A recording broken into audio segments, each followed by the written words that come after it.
Can you hear a frequency others don't seem to notice? Close your eyes, breathe in, and listen to the space behind your thoughts. If something in that thin, ringing edge of awareness answered, then listen closely now.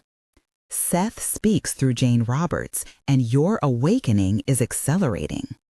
If this message resonates, type "I remember" in the comments below. Let that be our signal, a field forming. Across many decades and many voices, there have been recurring descriptions of what people call awakening.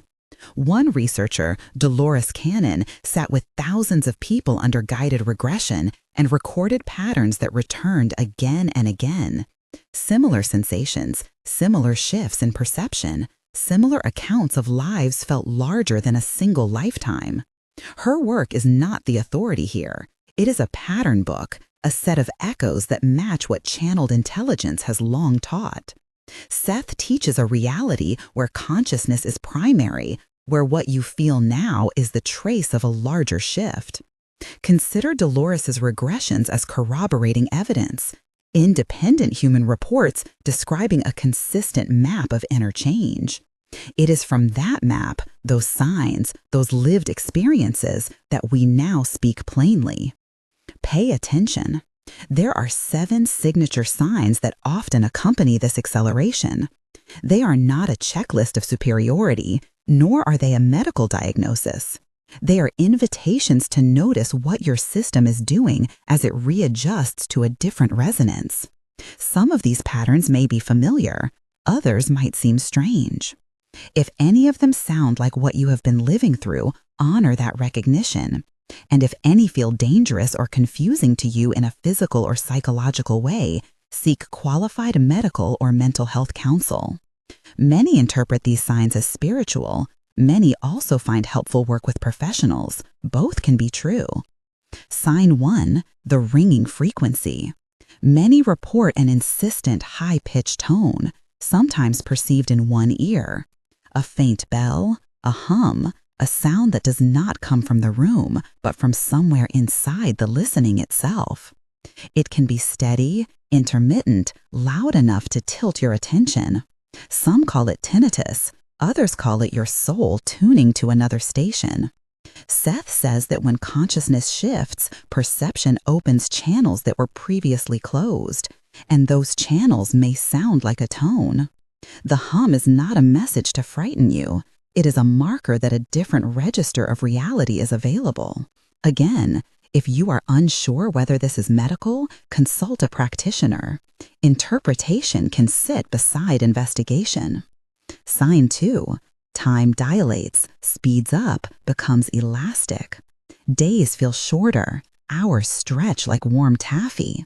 You notice synchronicities stacking as if the universe is compressing events for you. Sometimes months seem to pass in a different rhythm. Sometimes memories arrive from other lifetimes in flashes between tasks. Seth frames this as a recalibration of your internal clock as it learns to operate across multiple layers of probability. You will sometimes find that what used to feel urgent no longer binds you. Simultaneously, what previously took forever becomes immediate. This is not a failure of attention, but a change in the way your awareness intersects with possibility. Sign 3, a deep disinterest in material accumulation. Not simply a moral choice, but a felt loosening. Clothes, possessions, status symbols lose their hold. You may notice less hunger for consumer narratives and more hunger for matter that carries meaning. Things that once impressed you now feel heavy. Seth reminds you that your attention chooses energetic priorities. When your attention moves toward inner substance, outer accumulation often loses appeal. This is an invitation, not a condemnation. The world still needs functioning human beings. Practical responsibilities remain. But inside, the compass has turned.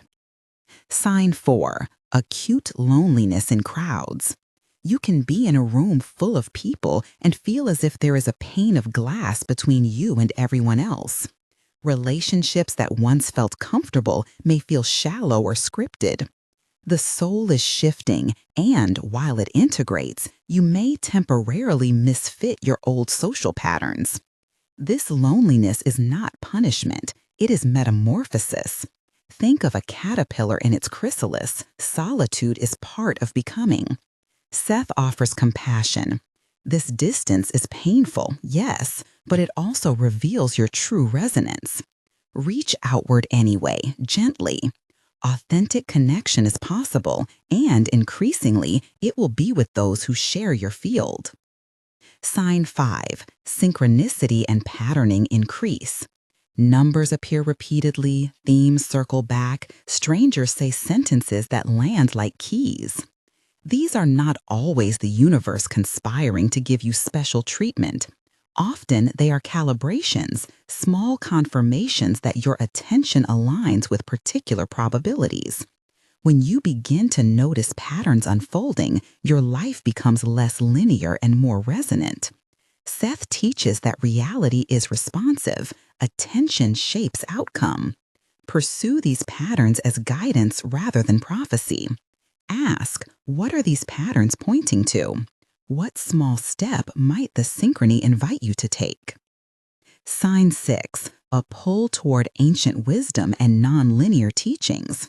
You find yourself reading texts from centuries ago, practicing rituals that predate modern religion, gravitating toward myth and symbol.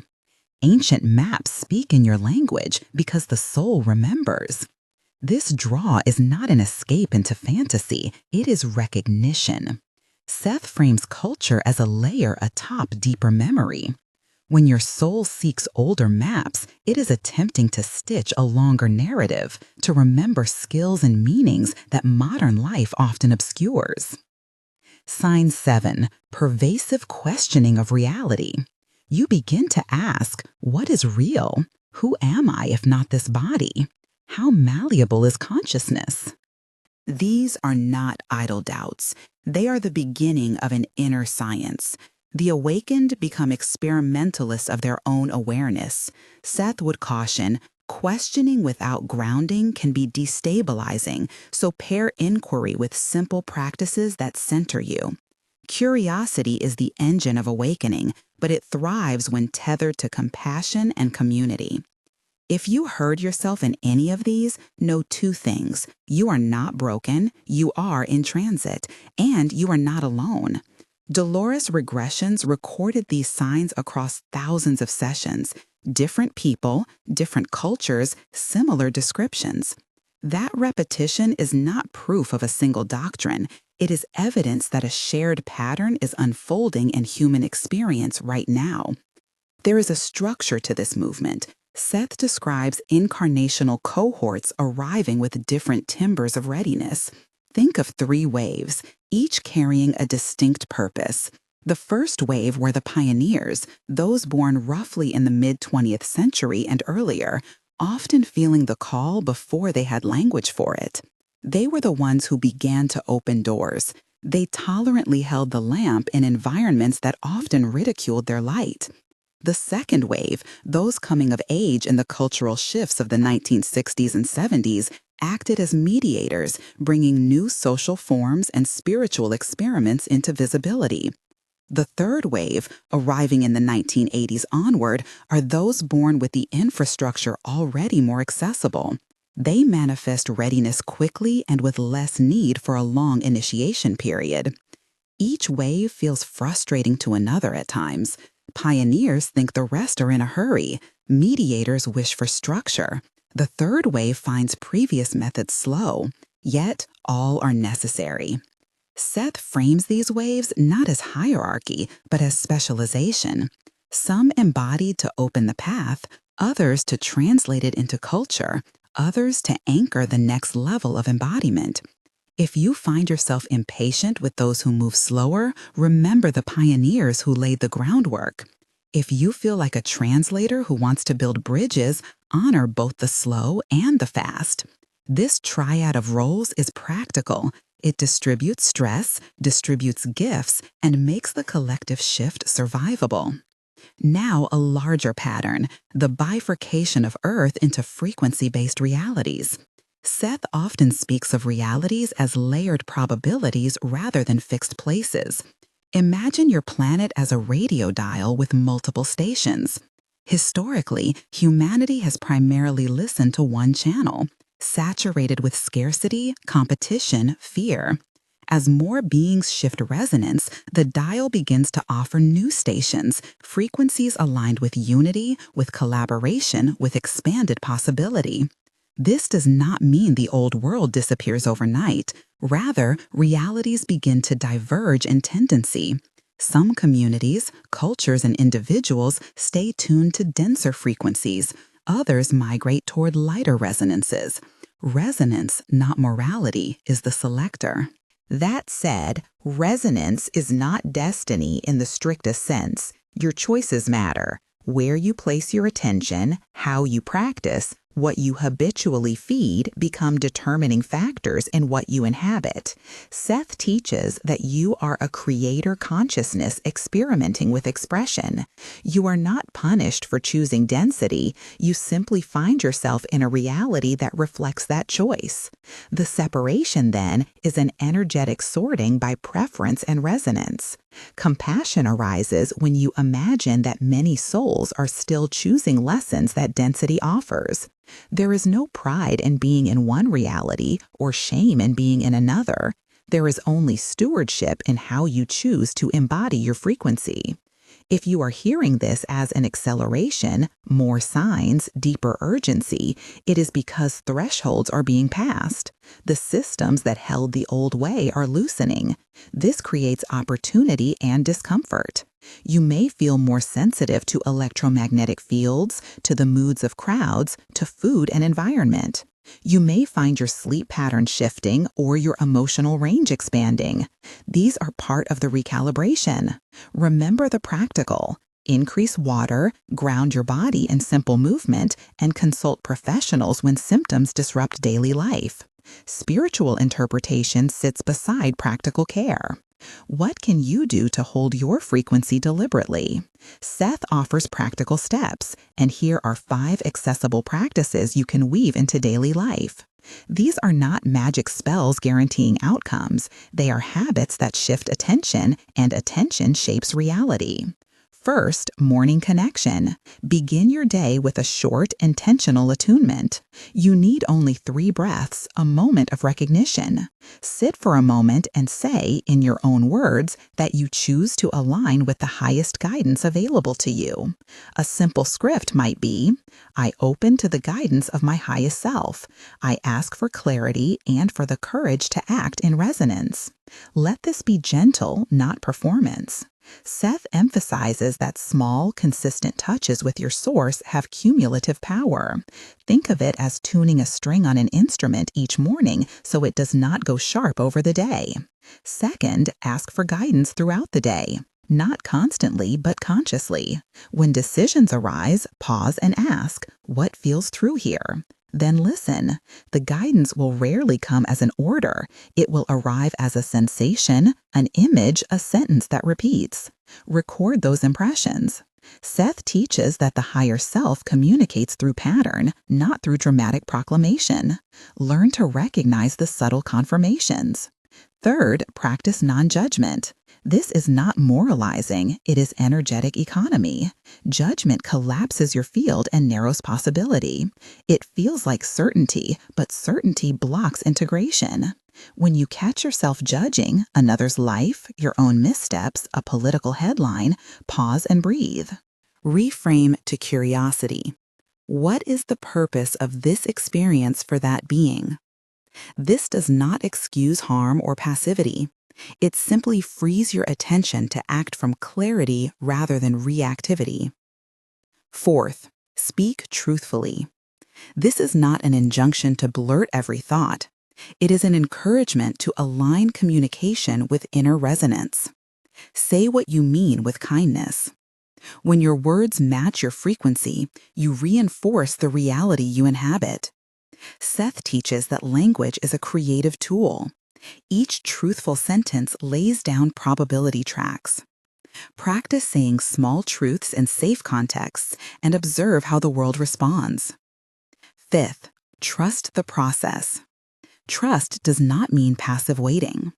It means choosing to believe that the shift you feel is real, that small actions matter, and that your inner guidance will meet you when you reach. Doubt will come. Doubt is normal. Use trust as an action. When uncertainty arises, take the most honest next step you can and observe what follows. Trust grows with evidence, and the evidence is often subtle. A synchronicity, a new door opening, an emotional release that frees your attention. Here are practical applications for those 5 steps. In the morning, sit with your hands on your heart and breathe 3 long breaths. Speak your morning invocation in your own language. For example, I center now. I align with my higher knowing and ask for guidance that serves the highest good. Show me one true next step today. Then do something small that grounds you, a short walk, a stretch, so that the attunement moves from thought into body. Throughout the day, when you face a decision, pause and ask for a sign. A sensation in the body, a repeating thought, a synchronistic message. Notice it, then act. When you practice non-judgment with someone who triggers you, say silently, I choose curiosity. Then ask one question that opens rather than closes. When you speak truth, begin with the phrase, I want to say honestly, and proceed with brevity and clarity. Trust by taking one tiny courageous act each day, a phone call, a letter, a boundary, and see what shifts. Over time, these practices assemble into a coherent field. A common question, what is our purpose in all of this? Many expect a dramatic mission statement. Seth frames purpose as vibrational service. You did not come chiefly to save others. You came to embody a frequency that would alter the field. When you are a steady light, you influence probabilities through presence more than through persuasion. This is an ethic of being rather than doing. Anchor your frequency by tending your inner life, by small acts of kindness, by honest creativity. The mission is expansive and intimate, to become a living node of a new probability. There will be moments of temptation to fix or convert others. Resist the urge to perform spiritual superiority. The new frequencies are most effectively spread by example and by invitation, not by coercion. Seth emphasizes that free will remains paramount. Offer information, share resources, model your life. Do not try to drag another into your frequency by argument or manipulation. The field shifts when enough people choose differently, not when one group dominates the narrative. And now a reminder that some elements of awakening are irreversible. Once you remember key aspects of your identity and begin to live from that remembrance, returning to old patterns becomes less pleasurable and more discordant.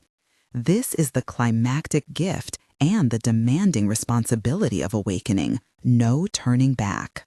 Think of the butterfly who has felt the light through its wings. The chrysalis can be revisited only as a memory.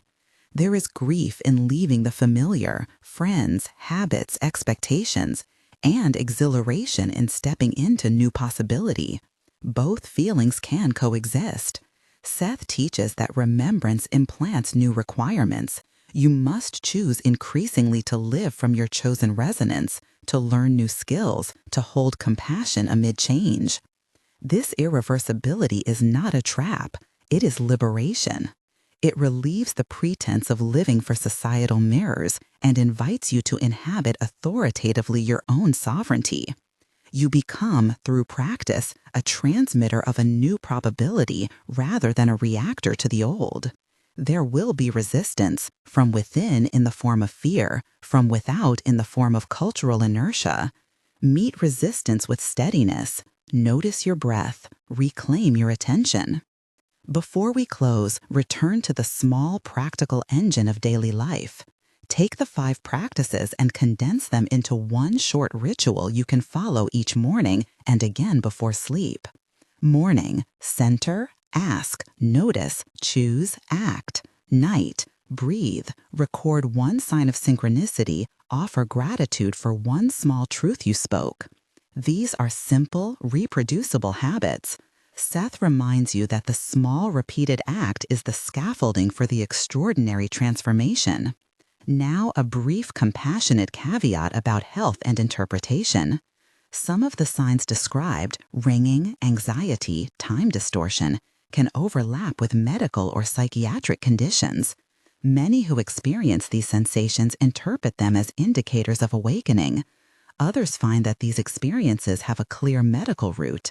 Both approaches deserve respect. If you are unsure or your sensations disrupt your functioning, please consult a qualified medical or mental health professional. Spiritual interpretation and medical care are not mutually exclusive. Seek both when needed. Return for a moment to a personal image. Imagine a radio dialed in your chest. For years you have listened to one station. Now the dial trembles. Stations you never knew exist become audible. You try them out. Some sound strange, others feel like home. Each moment of attention you give is like pressing a tiny tuning knob.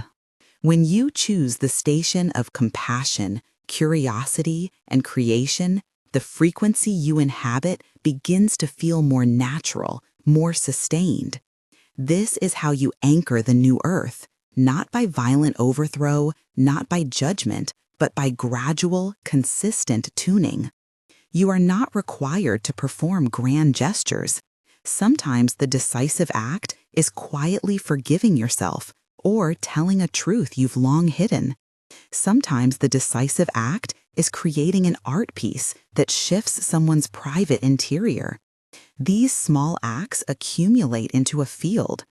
The new reality is created by countless small, coherent acts of attention. As this message closes, declare in the comments what you choose to be. Type, "I remember," or "I anchor the light," or whatever short phrase fits your truth. Let that commitment be both personal magnet and communal signal. When you write, you also listen, and by listening, you strengthen the field. Seth's tone throughout this teaching is not prescriptive. It is descriptive of possibility. You are an experimenter. You are also a steward. The awakening you feel is both a personal renaissance and a collective opportunity. Remember to balance inner work with outer care, to seek help when needed, and to speak gently to those who move at different tempos. If you want to go deeper into how Seth frames probability realities, how to recognize the subtle confirmations of higher guidance, and practical exercises for anchoring a sustainable 5-dimensional presence, subscribe and hit the notification bell to catch the next deep dive in this series, Seth Speaks Deeper Blueprint. Join us there for guided practices, explorations of the 3-wave dynamics, and further channeled interpretation that will help you live the acceleration with clarity and compassion. You are awake more than you may admit. You are not alone. We are many, and we are the ones we have been waiting for. Type "I remember" below and let the field know you are present.